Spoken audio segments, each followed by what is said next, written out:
Hai guys, welcome back to my YouTube channel. Jadi di video kali ini aku bakalan cerita ke kalian gimana sih pengalaman aku selama aku pengajuan nikah dinas. Oke, seperti biasa tanpa perlu berlama-lama lagi, langsung aja kita ke videonya. Tapi jangan lupa kalian klik tombol subscribe, like, dan juga komennya. Oke, aku akan cerita mulai dari awal aku pengajuan nikah dinas. Jadi aku pengajuan nikah dinasnya itu di bulan Mei tahun 2019. Kurang lebih udah 1 tahunan kemarin ya itu aku pengajuan nikah dinasnya. Terus ceritanya itu mulai dari urus surat-surat gitu ya. Jadi aku ngurus surat-suratnya itu di tempat tinggal aku. Nah, selama aku ngurus surat-surat itu, alhamdulillah banget aku dibantu sama kedua orang tua aku. Jadi kedua orang tua aku itu selalu ngedampingi aku, selalu nemenin aku ke kelurahan, ke kecamatan untuk ngurus semua surat-surat untuk pengajuan nikah dinas.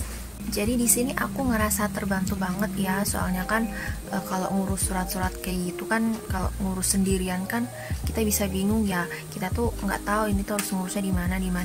Jadi alhamdulillah orang tua aku tuh selalu ngedampingin aku mulai dari awal sampai surat-suratnya selesai. Soalnya nih ya, banyak banget DM yang masuk di Instagram aku yang nanya, "Kak, gimana sih rasanya pengajuan nikah dinas? Kira-kira ribet nggak?" Seakan-akan kayak pengajuan nikah dinas itu menyeramkan gitu. Padahal sebenarnya kalau seandainya kita jalani sesuai dengan prosesnya, terus ekstra sabar gitu ya kan, insya Allah pengajuan nikah dinas itu sebenarnya nggak terlalu menyeramkan seperti yang kalian bayangin gitu.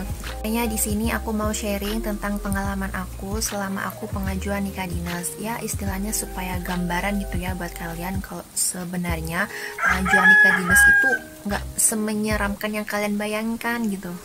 Oke, kita lanjut lagi ceritanya di berkas-berkas. Jadi selama aku ngurus berkas-berkas itu kendalanya itu nggak terlalu kayak gimana-gimana ya. Paling kendalanya itu yang pertama waktu aku mau minta tanda tangan untuk salah satu surat nih. Nah di sini tuh salah aku juga karena aku nggak konfirmasi beliau untuk tanda tangan surat yang sudah aku buat gitu. Jadi ceritanya nih aku pergi ke rumah beliau, aku mau minta tanda tangan untuk ditandatangani di salah satu surat yang termasuk salah satu persyaratan di pengajuan nikah dinas. Dan ternyata aku pergi ke rumah beliau dan ternyata beliau ini lagi dinas luar. Nah di sini kesalahan aku guys, aku nggak konfirmasi dulu gitu ya kan sama beliau kalau seandainya itu mau datang mau minta tanda tangan untuk surat aku gitu. Jadi ya mau nggak mau aku harus nunggu beliau datang dulu selesai dari dinas luar, baru aku bisa minta tanda tangan beliau gitu. Jadi bisa dibilang kayak bolak-balik gitu ya kan. Seharusnya surat yang ditandatanganin itu bisa selesai hari ini juga misalnya, tapi berhubung karena aku nggak konfirmasi dulu beliau lagi di tempat atau enggak, jadinya ya aku harus nunggu berhari-hari dulu gitu sampai beliau itu selesai dari dinas luar.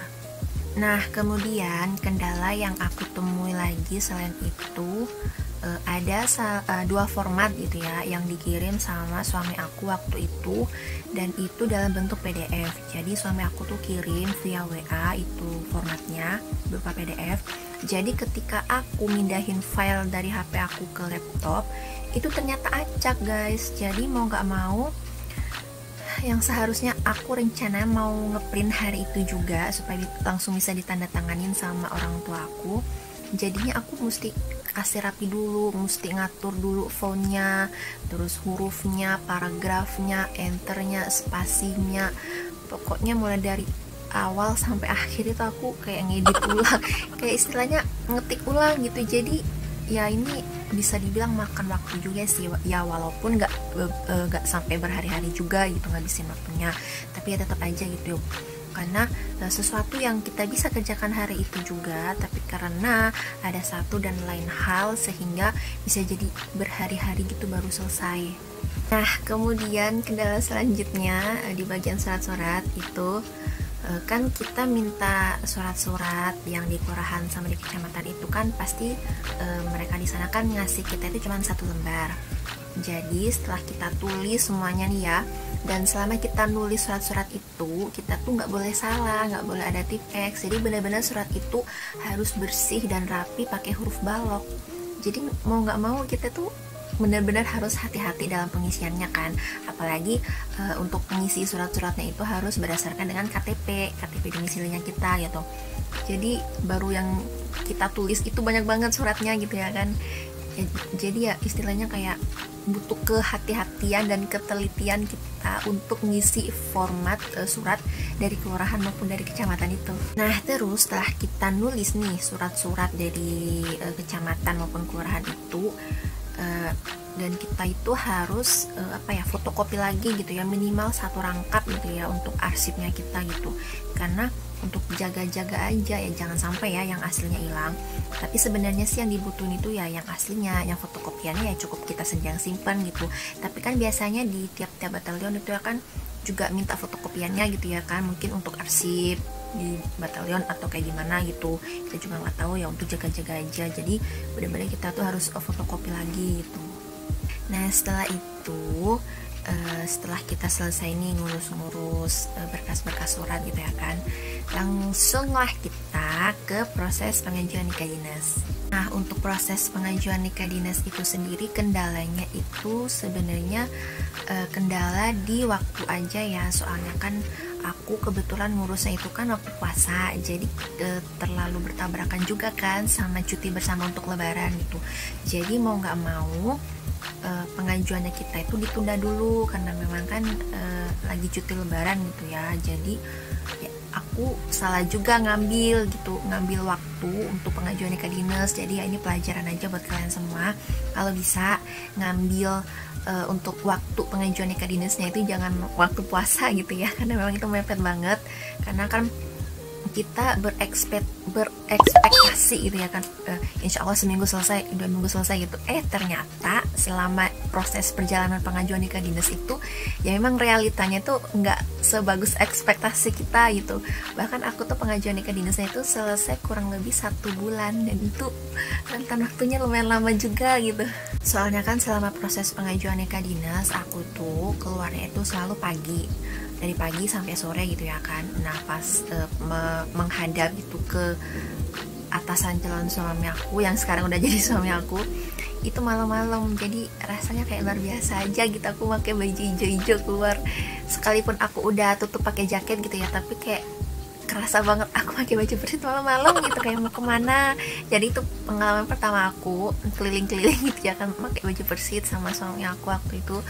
Dan setiap proses pengajuan nikah dinas kita tuh selalu start dari pagi, atau nggak kita startnya dari siang terus selesainya tuh sampai sore.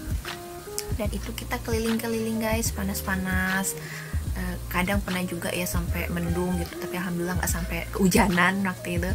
Baru kalian tahu kan ya macetnya Bandung waktu itu, karena memang kan aku pengajuannya di Bandung waktu itu. Jadi pas kita berhenti di lampu merah gitu ya kan, atau nggak kita berhenti di salah satu jalan yang emang macet banget, terus aku pakai baju persit, dan ketika itu aku lupa pakai jaket. Jadi kayak wow, bahan tontonan gitu ya kan, aku pakai baju persit terus sampai aku pakai baju dinasnya dia gitu kan untuk pengajuan nikah dinas. Jadi itu kesannya ya Allah, itu bener-bener pengalaman pertama aku pakai baju dinas terus diliatin sama pengendara-pengendara lainnya gitu ya kan, karena emang lagi di lampu merah sama di jalanan yang lagi macet parah banget. Belum lagi nih ya kalau seandainya kita pengajuan nikah dinas gitu, terus kita mau pergi ke salah satu ruangan gitu ya kan untuk pengajuan nikah dinas, kemudian kita ketemu sama senior atau nggak sama lettingan gitu ya kan, pastinya kan sering digangguin gitu ya kan, cie-cie apa segala macam. Dan itu ya malu sih, karena memang kan ya kayak gimana gitu diperhatikan gitu ya kan, kayak jadi pusat perhatian gitu. Tapi ya namanya juga pengalaman, dan ini bisa kita ceritakan nantinya sama anak cucu kita gitu, gimana perjuangannya kita selama kita pengajuan nikah dinas. Karena memang benar-benar untuk jadi istri tentara itu ya kita harus mengikuti prosedurnya gitu, kita harus ikut pengajuan nikah dinasnya juga. Jadi bagi kalian yang memang mau pengajuan nikah dinas atau berencana untuk pengajuan nikah dinas nantinya bareng pacar kalian atau bareng abang kalian, kalian itu nggak usah mikir, wah kayaknya pengajuan nikah dinas ini serem banget ya, wah kayaknya pengajuan nikah dinas ini ribet banget ya. Nggak usah kalian pikirkan itu. Yang penting kalian itu niatnya aja, niatnya kalian. Pokoknya kalian itu benar-benar harus ekstra sabar. Pokoknya kalau kalian nikmati prosesnya, kalian enjoy, kalian nggak mikirin kalau itu ribet apa enggak, insya Allah bakalan lancar pengajuan nikah kalian. Kayak aku nih, aku awalnya emang sama kayak kalian, selalu berpikiran, wah kayaknya pengajuan nikah dinas ini ribet ya, kayaknya ini bakalan lama nih selesainya. Jadi memang benar-benar kita harus atur pikirannya kita gitu, jangan sampai kita selalu berpikiran negatif ya. Tapi setelah aku jalani gitu proses pengajuan nikah dinas, wah ternyata nggak seribet ini gitu. Ya walaupun aku pengajuan nikah dinasnya lama, ya lamanya itu pun bukan karena kayak gimana-gimana gitu, karena memang kan bertabrakan juga sama cuti lebaran, jadi wajar kok lama gitu. Kalau seandainya aku pengajuan nikah dinasnya bukan pas puasa, ya insya Allah mungkin bakalan cepet juga selesainya. Nah, dari cerita pengalaman aku ini, semoga kalian bisa memetik hikmahnya bahwa sebenarnya pengajuan nikah dinas itu nggak terlalu ribet-ribet banget. Yang penting kalian itu jalani dengan ikhlas, dengan niat, terus ekstra sabar, itu aja. Pokoknya kalian jalanin aja, karena itu bakalan jadi cerita pengalaman hidup kalian gitu. Pokoknya seru banget pengajuan nikah dinas kalau seandainya kalian benar-benar ngejalanin setiap prosesnya dan kalian gak ngeluh gitu. Pokoknya sabar sama niat, udah itu aja kuncinya. Oke, sekian video aku hari ini. Semoga cerita pengalaman aku seputar pengajuan nikah dinas bisa bermanfaat buat kalian.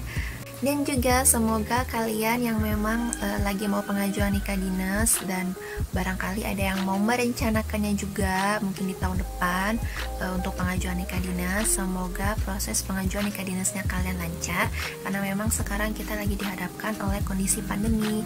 Jadi tetap semangat ya untuk pengajuan nikah dinasnya. Oke, sekian video aku hari ini. Sampai jumpa di video selanjutnya. Dadah!